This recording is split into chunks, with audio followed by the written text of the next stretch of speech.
Ahmet is on that perfect line right now. But you're talking about that perfect line. I feel like the same exact thing can be said about Muno and Acno, their aggression and their lethality. We're going to be getting that showcase of both of these teams. This is back to elimination side. Whoever loses this set is gone and knocked out of BCX. No chance for the top three. TAYA going to be able to get into finding that sidelight neutral follow up. Okay, the interruption again. That's what Ulgrim does so well. Patrolling with the lance and saying, no, my teammate's going to get his combo off. Yeah, I think patrolling is a great word for it, right? Just controls all this space, is effectively like a sentry that says, if you hop into the zone, you're gonna regret it. But here's an opportunity for Mounir to take a play off stage, comes back, TAYA on that Ulgrim.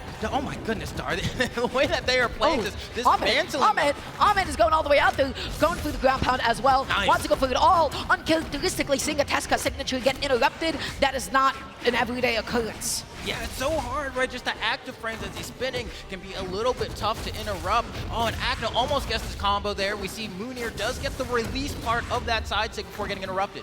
You can't be too hasty to punish those SIGs. Let me tell you, Acno and Muno, they're SIG happy because the first one is the bait, and the second one is the one that you actually have to worry about, the one that comes in from behind. Muno able to get a recovery, able to get a second one. He's looking for that KO off the top. TAYA successfully follows up on the pass, and then just goes right back to Acno and gets rid of him. Uh-oh, TAYA. Okay.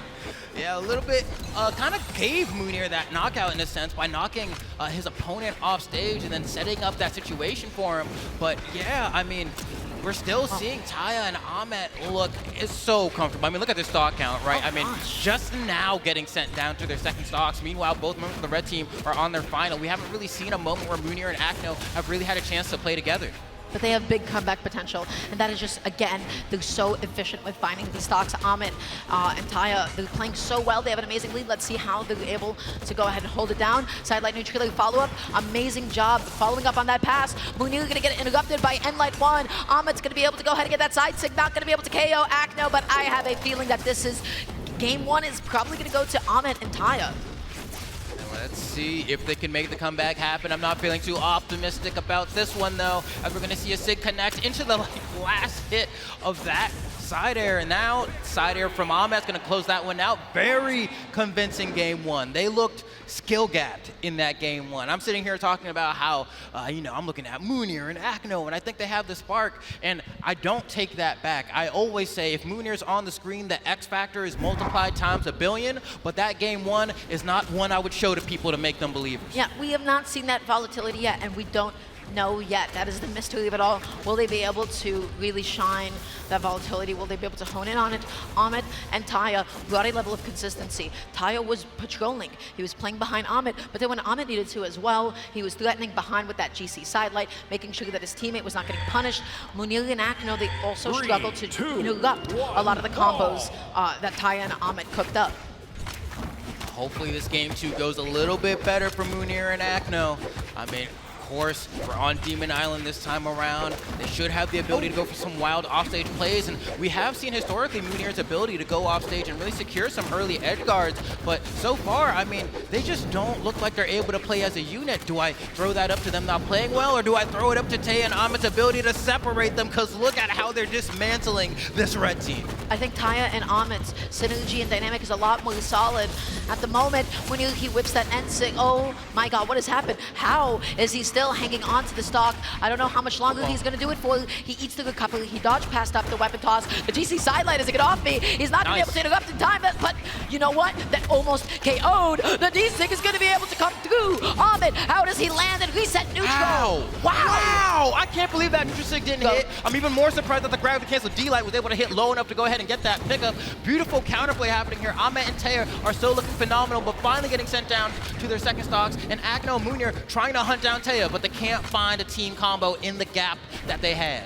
I thought you and I were going to get shades of game one, but Muno and Acno have truly activated. Look at the combo. TAYA waiting at the right time to be able to go ahead and try to interrupt. Acno going to be whiffing that GC D-Light that he needed. Yeah, if I'm Muno and Acno, I think I kind of want to collapse on a TAYA here. TAYA keeps interrupting their attempts at playing together with those large disjoints from the rocket lands. If you're able to go ahead and collapse on them, then potentially you might be able to bring this one back. No interruption on Mounir. Just gets the full yeet to the other side of the blast zone. And just like that, a slight lead here for the red team. very, very gentle lead. But at any point, if they get a hit, it's going to become a 2v1. Just like this, Mounir, he's going to eat this here. I feel like he should just take out his own stock at this point because Red Team has been so disjointed. They've been so split up for so long. That weapon toss was crazy. Ahmet needed the neutral to be able to chase dodge to get back on. Ahmet is still hanging out at 2 stocks. This game is now totally even. Ahmet backing up a little bit, waited for the whip, just knew that Mounir wanted to press a button because that's what he does. He goes for the big swings, he goes for the signatures, and that time he was successful. Yeah, speaking of just running up and pressing the button, Mounir will never slow down on the aggression, right? You have to try to tame that beast, and that's what the blue team is effectively trying to do. But hold on, this all goes for the double hard read, but then the follow-up from Acno, and the weapon throw gives another jump. He goes down and manages to get the save. Ahmet with the turnaround. Mounir makes it to the other side just barely, and we're still in this game. This looked like it was going to be a 2-on swing, but immaculate play from both members keep this in the game, I guess. That GC silent that he went for and kept him safe from the Zariel side saying, Acno is going to be knocked out. Mounir has to make it back from so deep, but I've got a feeling that is going to be it. Down a little bit too low to KO off the top. Mounir, you need one big hit, but the neutral does it. Ahmet and TAYA take game number 2. It is now a 2-0 lead. That's crazy. Honestly, Acno and Mounir looked like they had that game in the bag, right? It looked like they were about to set up that 2v1. They had it right there, it was right in front of them. They were about to take a bite of their burger, and then they looked down, and the burger was gone, right? Like, it got swiped from them because of that amazing defensive play from Ahmet. Was able to go ahead, it was a weapon throw to give the extra jump to buy some time, goes all the way deep to hit the recovery, send them back up, gravity cancel, neutral sig. I'm like, what? These are crazy offstage plays. American commentary for EU gameplay, imagine it as a burger. So we're going into game number 3. We might be seeing the 3-0 from TAYA and Ahmet, but I'm not counting out Muno and Acno. Once again, that volatility, that explosivity. Acno not going to be able to get the immediate interruption. Down is going to be coming through. Already they've taken a little bit more damage. Yeah, this is the point. I mean, Mounir said he needed to lock in. This is the game where you need to lock in. This team does not have any more chances. This is the elimination side of bracket. If they lose here, it will be TAYA and Ahmet going to fight Kaya and Auras. When he commits like that off stage, oh no, the neutral is friendly fire, that's okay. We fully reset. Mounir punishing him for his insolence, whipping that side stick. Mounir and Acno with another very gentle lead, but they took out Ahmet at the same time as TAYA. So they still are keeping up with like their tempo. That's what I like to see here. Acno, Mounir trying to keep things alive, and that's an opportunity. Little baby team combo, but the fact that they're working together as a unit spells potentially the start of a really good turnaround. Look at the way that we're getting that aggression. Mounir gets caught by the exhausted recovery. Acno gonna buy some time. Has a decent amount, can get hit 1 or 2 more times, but that's like the difficulty with one of your teammates going down and leaving the other to defend for themselves. Mounir, he plays as patient as possible. TAYA and Ahmet, they don't go after him because they know his offstage prowess.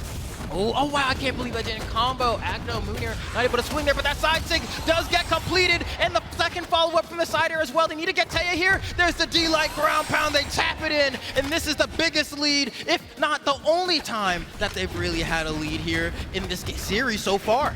Every now and then, everything falls into place, and for them, it's going to be able to get those incredibly lethal team combos. The signatures are connecting. They're safe. They've got a big hitbox, but Ahmet with the big scoop with that GCD sig, is not enough to be able to take it out, which is a little bit tragic. TAYA getting a couple of juggles in. Mounir, wait, am I going to go help out my teammate? Am I going to keep up my advantage against Ahmet? He wasn't really able to decide in that moment. Mounir is sinking back down with the down. Oh, this position is not so good. Oh, okay, that's going to hurt a little bit here as the team damage kind of ended up being a big part of why that stock was lost, but Mounir still putting on this extra pressure. We do have that extra stock on Acno as well, so he can kind of play a little bit recklessly because he knows Acno's going to come back and support him.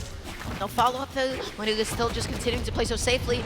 Oh my gosh, he needs to run away. He needs to be safe. He is on his last stock, he is in the yellow, and Acno comes to his rescue, able to pick it up, not enough to take it off the top.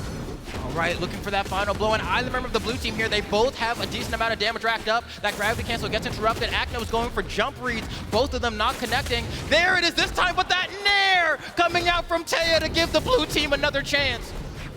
Uh-oh, but he gets the yoink! Acno can't get back! Acno can't get back! The clutch play! But Mounir turns it around, and he gets potentially both of them. The weapon throw doesn't connect. The sidelight's gonna be enough. No, is it? He doesn't have a dodge! Mounir is clutch enough to force the game number 4.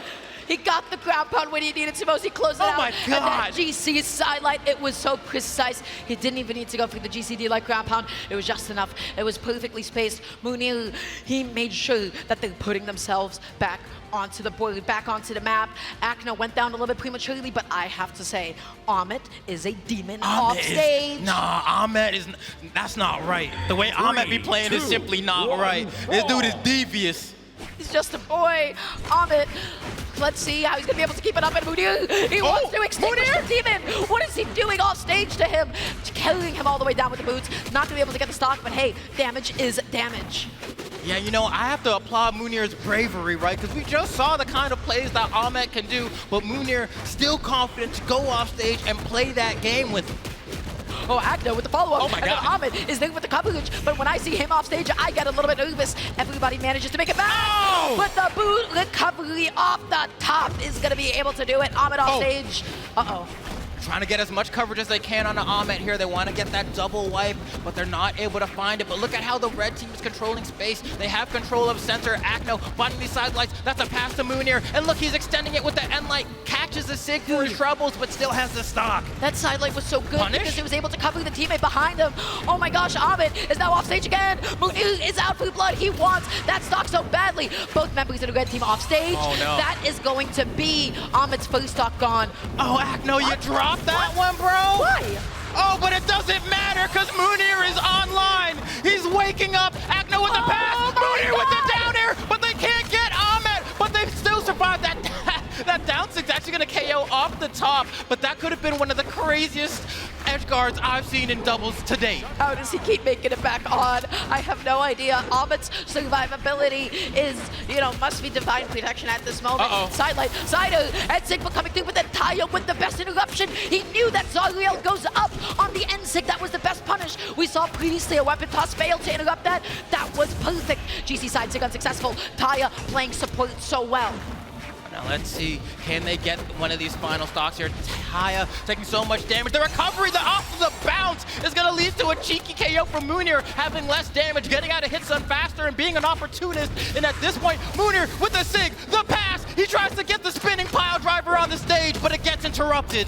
I love TAYA's interruptions. That recovery was not enough to be able to do it off the top. Acno is looking for the D-Sync, but it's not going to be able to cover above as Ahmet is able to land with that downer. Acno goes in. He gets TAYA's final stock. 3 stocks to 1. Ahmet, I'm not sure if he can do this 1v3 because right now Acno and Mounir have truly activated. I'm like, are we about to potentially watch another reverse 3-0 happen? Is that what's going to be the tale of this? We'll see first. We have to get this game, which, I mean, based off the way things look, Ahmet off stage! Ahmet off stage! Wait! Get back on!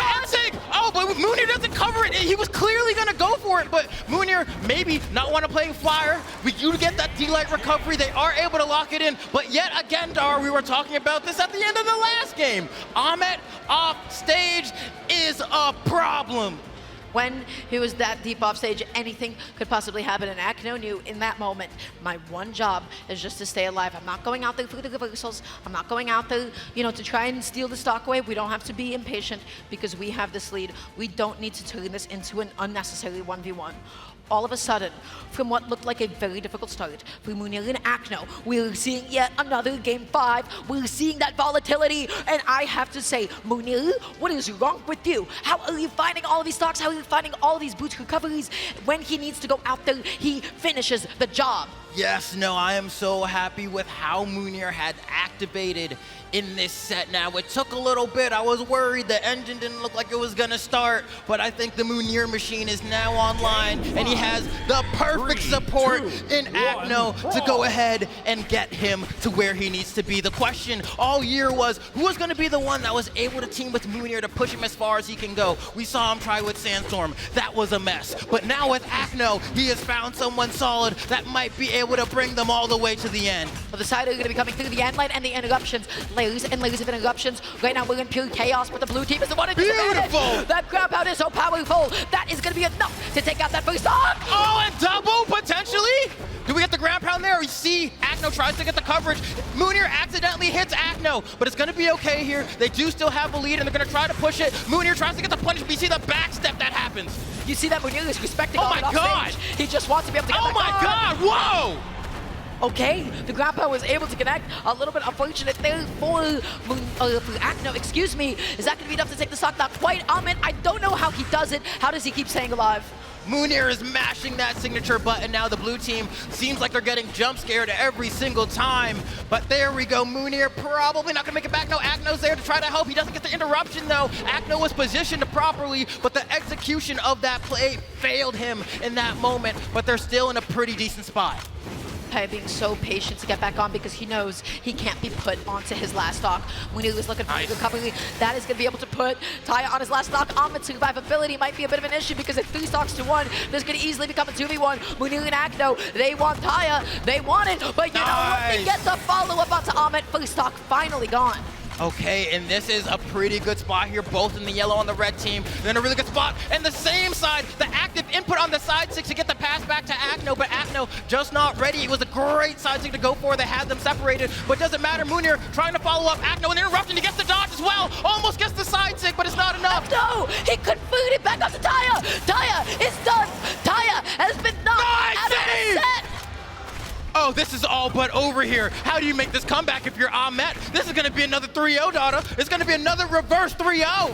There's just no way, unless Ahmet is able to pull off the craziest 1v2 of all time. He is still fighting. He knows exactly what is at stake. He knows what is on the line. But this is such a difficult position to come back from. Oh my goodness, and they're just setting up for that final team combo to close things out. Ahmet gonna be probably sharking on the side of the stage a little bit, and that's the catch, and that's the game! Mounir and Acno are moving on to the Elimination Finals, where they will have to go up against the previous world champions in Kaina and Lores. They solved this problem of a team. They solved TAYA and Ahmet, and what that was they split up TAYA and Ahmet enough that they could simply focus on taking out TAYA's stocks. At some point, they were like, hey, why is Ahmet constantly getting back onto the stage? How does he have just that kind of survivability, and how is he so good at reversing the situation off stage? Well, this time around, they just opted to focus onto TAYA. We saw